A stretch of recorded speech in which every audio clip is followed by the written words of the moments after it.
Welcome back everyone to theCUBE. We're live here on the show floor of AWS Summit 2025. It feels like a little mini reInvent as it's been only the midway, halfway point to reInvent, but so much has happened. The ecosystem is changing, and of course the agent news coming out here is great. Nova model with customization. You got, Agent Core, a whole nother platform. Of course, Matt Garman released earlier Kiro, which is a whole nother code development with all kinds of compliance. So you start to see the action, and of course the marketplace having its own section for agent and tools, which ushers in the era of agent technology impacting how technologies consumed, deployed, and we think developed in the future. We got a great panel here, a special panel configured on the pop-up cube.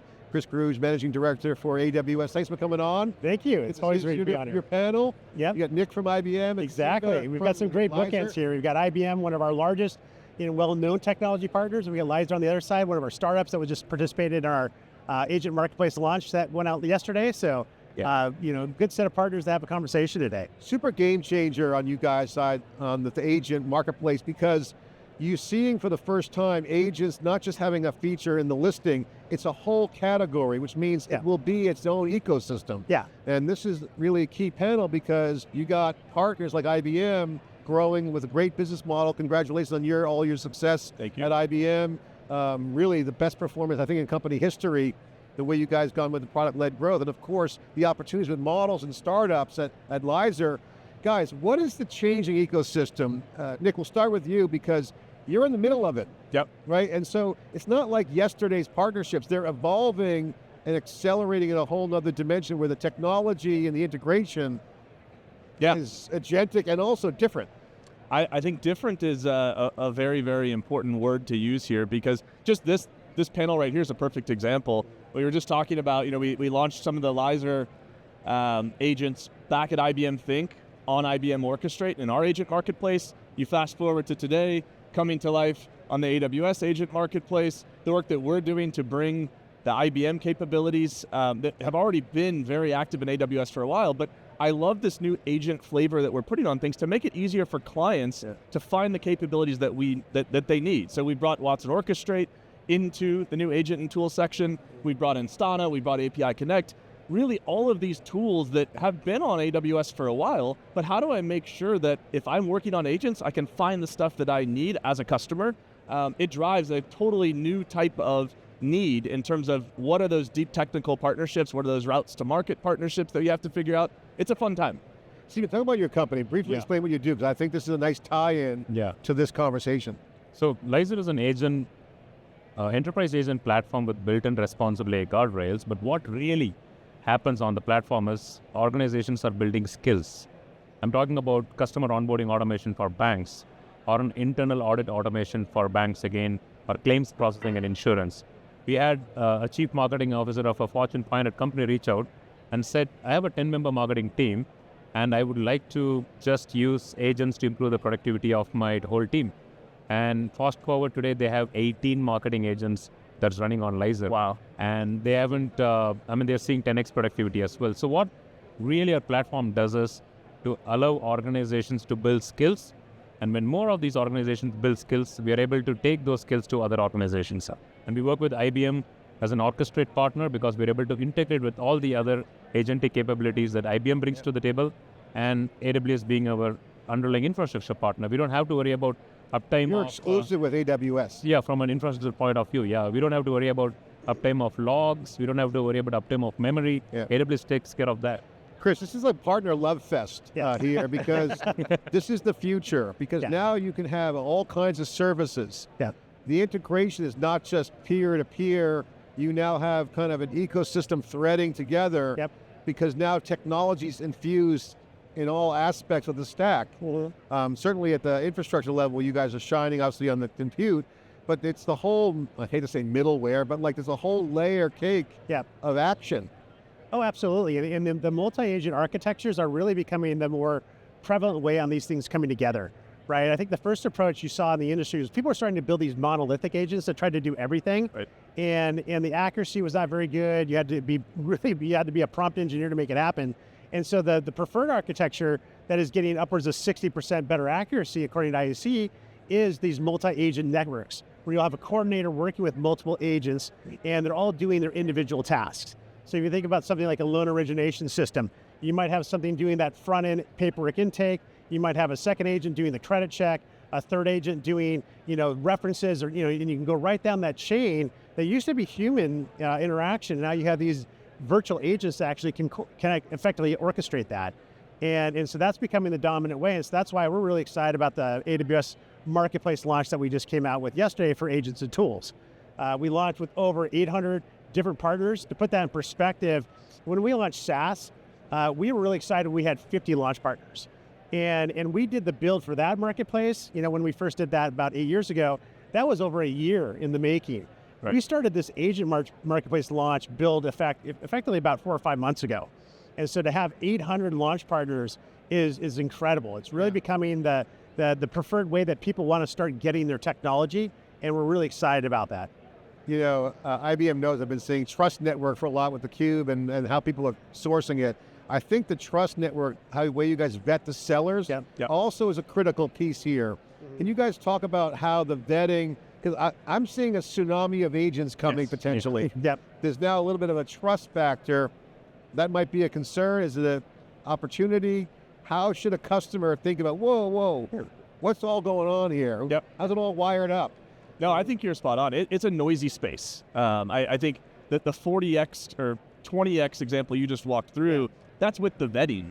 If you were to take the vetting out of that, there's thousands and thousands and thousands of agents that would like to be a part of this exercise and be surfaced as an agent capability in the AWS agent and tool space. But as a customer, they're all overwhelmed. They're looking at all of these different people reaching out to them with lots of different capabilities, and any type of filter that we can put onto our customers, of course, making sure that the right things are surfaced to them to help solve their problems. It's all about making it easier for the customer, and that's really why networks like this are so important to us, why we want to make sure the Lyzr agents are available through Watson Orchestrate, why we want to make sure that we are playing a core role within the new AWS approach to agents.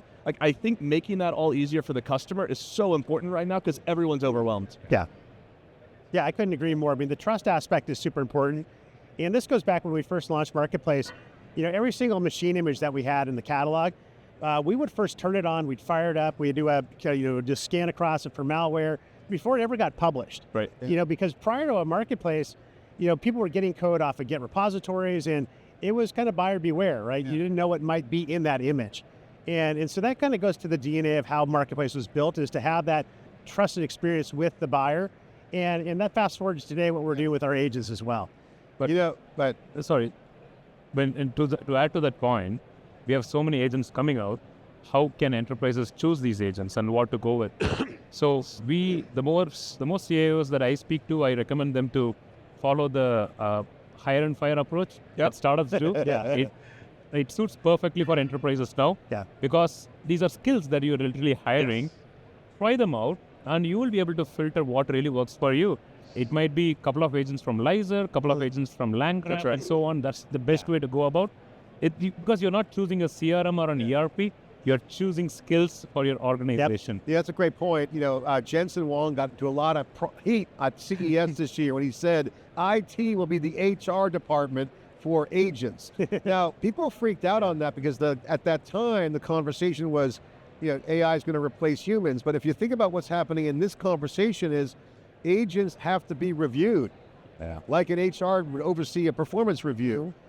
Evaluation is a big topic that's going on. What's the task completion? These are metrics. So if your job, if you don't complete the task, don't show up for work, you're fired, basically, to your point. So now this comes back down to, okay, I see where he's going with that. We have to have the evaluations, a lot of math involved. Byron on your team, who does all these math proofs on AWS, there's now science involved in evaluation. It's not like there's a human checking boxes. There's real technology involved in agent evaluation prior to releasing it. What's your thoughts on all that? Absolutely. The security piece is very important. Like if you look at, IDC has a study that shows the number of human agents compared to virtual agents today. And right now that number is about 1 to 80 in terms of how many systems have a human identity versus a system identity. That's predicted by 2028 to actually jump to 1 human to 2,000. And so just the identity component is super important. That's one of the things we just announced today with Agent Core, Amazon Bedrock Agent Core, is that it's got this identity component in there. It'll work with our identity stuff, or work with third-party components, but the ability to continually kind of interrogate, validate that agent so that it's a trusted agent in effect is really critical to these networks that are coming in place. Because if it ever gets taken over, you need to be able to quickly identify that and remediate that. Otherwise, you're going to have a bad actor in that agentic That's chain. a great point. That brings up another topic I want to drill into, if we can, is that one, the whole vibe coding points to basically trial ballooning things or trying things, and that's one of the big things in the marketplace is trying. So, vibe coding is great. You can prototype something, but doesn't make it to production. Yeah. What you guys are doing with, Agent Core and the tools is you can actually prompt it and actually attain some facts on, is it doable? Yeah. So now this, like in the marketplace, I would envision a day where free trials turn into, let's run it for 6 months. Yeah. Time to value, you say you get time to values fast, let's put that in the SLA. Yeah. So question, is that a vibe coding, telegraphing service levels? And two, will agents have SLAs? Yeah. And SLAs, I mean, I'll give a practical example, right? He's like, no. I can take that one too. I want to answer first. I want to give a slightly different picture of this. You mentioned about metrics and SLAs, which are fantastic when you're thinking about a marketing agent or a sales agent. One of our customers, the largest hospital chain in Netherlands, they are building a reasoning agent for ICU cardiology department on AWS, by the way. And they want the agent to collect symptoms from the customer, or rather from the patient, by asking questions and diagnose what's going on. And here, we're not talking about SLAs and metrics anymore. We're talking about science, absolute science. The chief surgeon has to validate if the agent is doing the right job. Yeah. And over a period of time, they want the agents to do most of the diagnosis, but we are so early at this point in time, they are looking beyond metrics and SLAs. They are looking at, can the agent reason pretty well, because it's a very critical function. So it's a combination.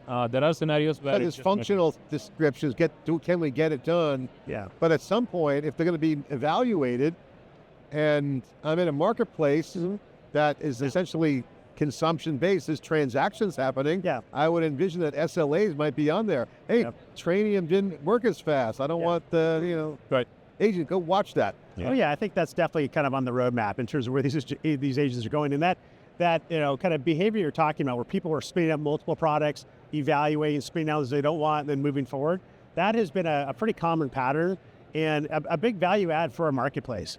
And so we've seen that behavior. We saw that with Omnis, we see that with SaaS, we saw it with containers. We'll even see it with professional services. We'll see people go and actually search different professional services types. And so there's no reason to believe that won't occur with these agentic solutions as well. Yeah, I think the more, you used the word skills, which I like a lot, and you talked about kind of this ecosystem of agents. I think the more that we slice these skills up, the more that this becomes possible to figure out, like, what are the SLAs accomplished with doing this slice? Because as you get bigger and bigger, more challenging agents, obviously, how exactly do you manage that? What are the SLAs that go with it? As we slice things, and that's where I think the tool aspect of what you guys announced yesterday is really important. And we are bringing tools there too. Like Instana, from an observability perspective, is not necessarily a huge agent people are going to go drive, but it's how do I wrap observability around whatever the agents are doing? When we look at the API Connect offering that we brought, it's because agents need to talk to each other. They need agents to work with other agents, and back to the skills net notion or the ecosystem of agents. I think the more that slicing happens, the more it's going to help our customers achieve what they want, and the more we can wrap things like SLAs around it. Well, the good news is the ecosystem's responding, great numbers on the launch. If you compare it to SaaS, it'll probably be a step function multiplier on growth. But I think it's an evolution, to your point, Nick, because like task completion, if you follow it to the next progression, once you can quantify the value, it's going to get priced. So that's just like the value extraction piece doesn't kick in. I guess what I'm saying is we're in value creation mode now.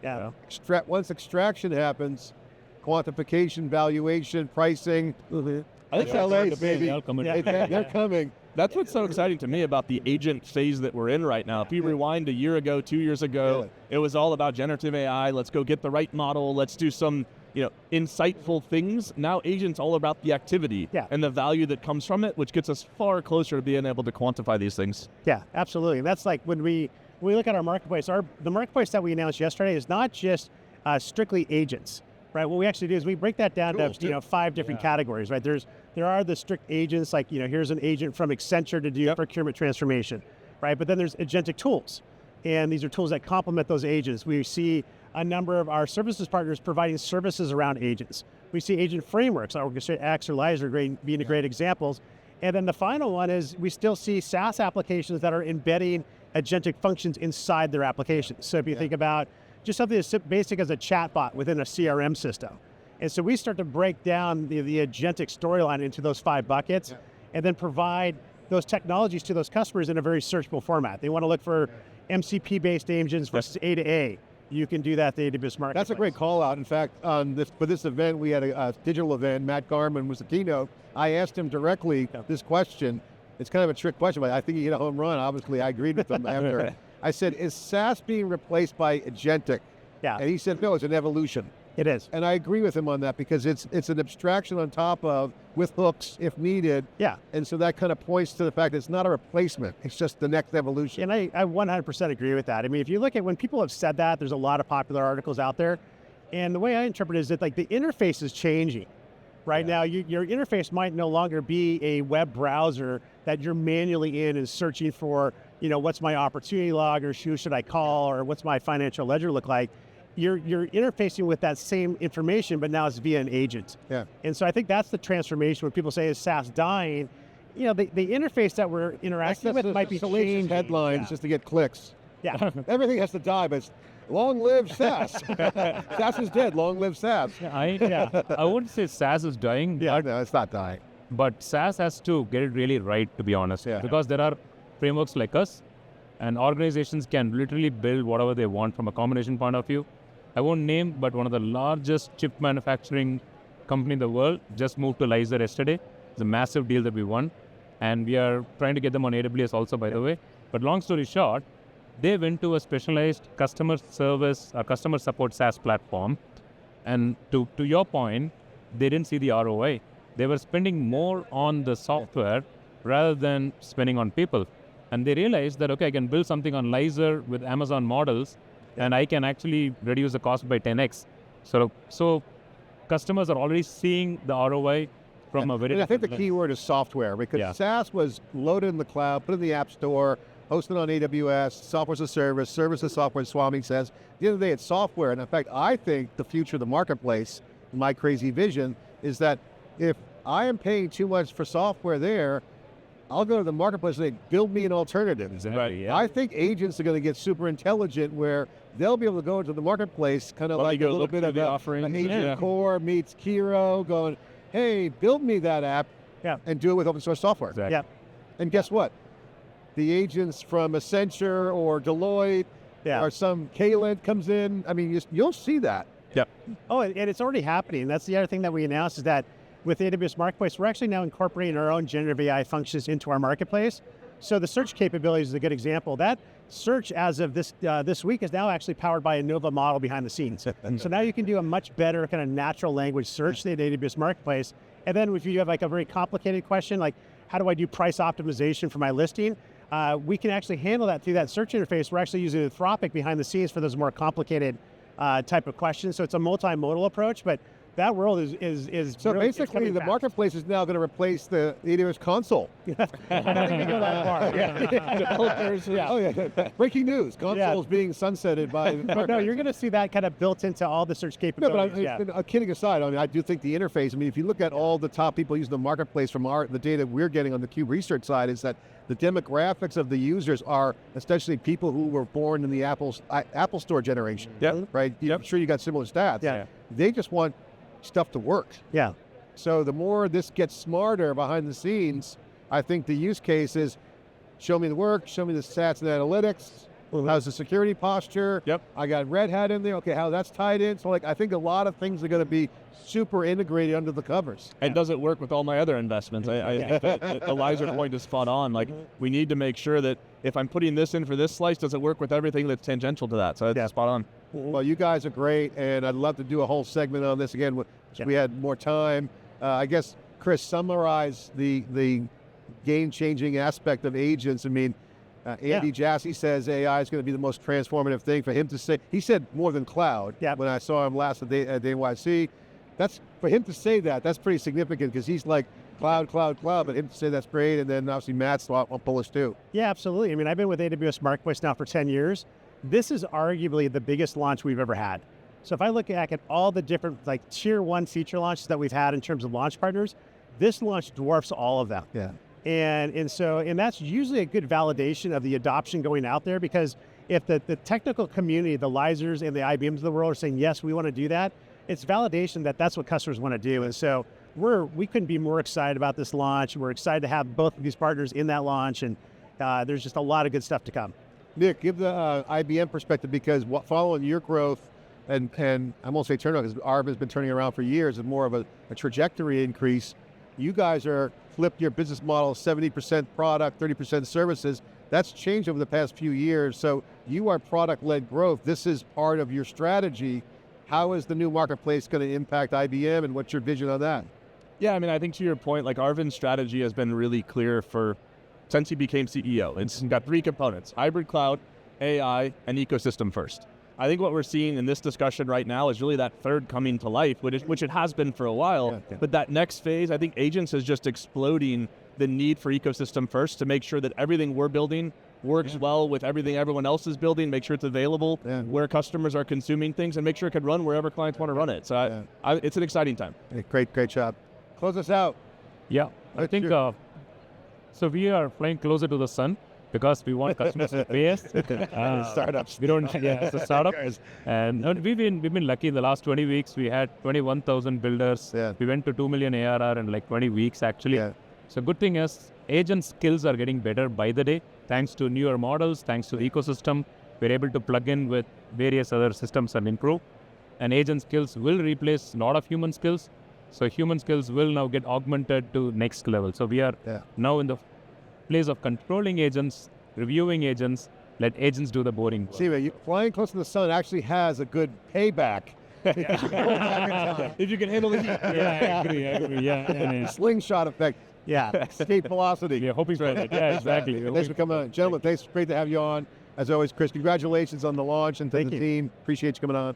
All right, the marketplace really is a sign of the integration around how agents are going to transform the business models, not just technology, but the business model innovation. Again, we're in a really transformative state. I'm John Furrier, host of theCUBE. Thanks for watching.